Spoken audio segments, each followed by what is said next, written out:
په هرات کې د مسګرۍ لرغونی صنعت د زوال سره مخ شوی. مسګري هغه صنعت چې په هرات کې پراخه لرغونتیا لري، خو اوس یوازې درو مسګرو ته د لرغونی صنعت ورپاته دی. دا د هرات په زاړه ښار کې د مسګرۍ په نوم مشهوره کوڅه ده. پخوا دلته د مسګرو شمیر سلګونو ته رسېدی. د دې کوڅې په تړاو فولکلور هراتي متلونه وه، خو اوس په دې کوڅه کې د مسګرانو د مترکو غږ چپ سوی. محمد رحیم هغه مسګر چې وایي 12 کلن و، دا مسلک یې د خپل پلار څخه زده کړ.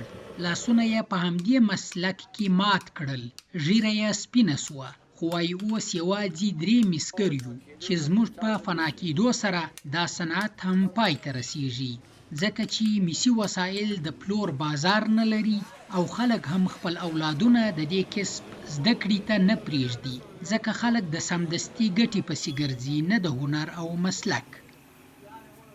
اوس څوک مس نه اخلي. که مو هیواد سم وای، زموږ تر لاس لاندې به شاګردان روزل کېدای او زموږ وروسته هغوی دې کار ته دوام ورکړی وای. اوس چې څوک نه مس اخلي او نه هم موږ شاګردان روزلی سو او خلک هم خپل اولادونه دې کسب ته نه پرېږدي، موږ نه پوهېږو چې زموږ وروسته به څه کېږي.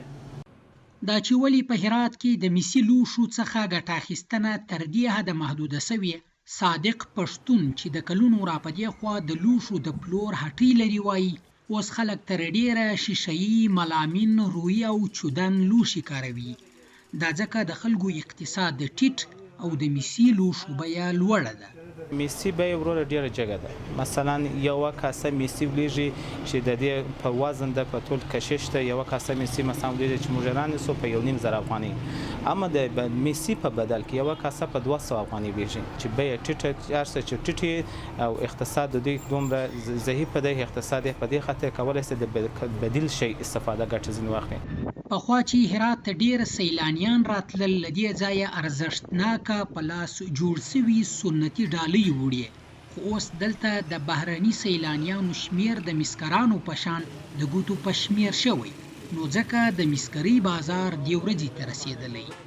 د هرات د اطلاعاتو کلتور ریاست د ګرځندوی امیر وحید سلطاني وایي اوس میرمنې د پخلنځیو په سمون او ډیکوریشن کې د عصري وسایلو څخه کار اخلي، ځکه شوق نوی سوی، نو پخوانیو صنعتونو ته ارومرو زیان رسیږي. موږ هڅه کوو چې د هرات د مسي صنایعو لپاره یو بهرنی بازار پیدا کړو.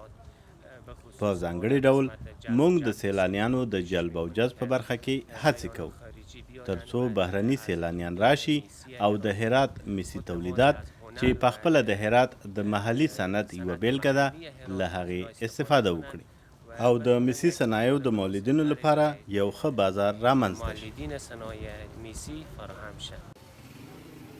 د ویلو ده چې مسګري د هرات له نومداره او لرغونو صنایعو څخه بلل کېږي، اوس له یوې خوا د بهر څخه مشابه او وارداتي توکي راوړل کېږي، بل پلو په کور دننه د خلکو اقتصادي وضعیت ته په کتو د مسي لوښو بیه لوړه ده، نو ځکه دا صنعت یوازې همدا درو مسګرو ته په میراث ورپاتې شوی.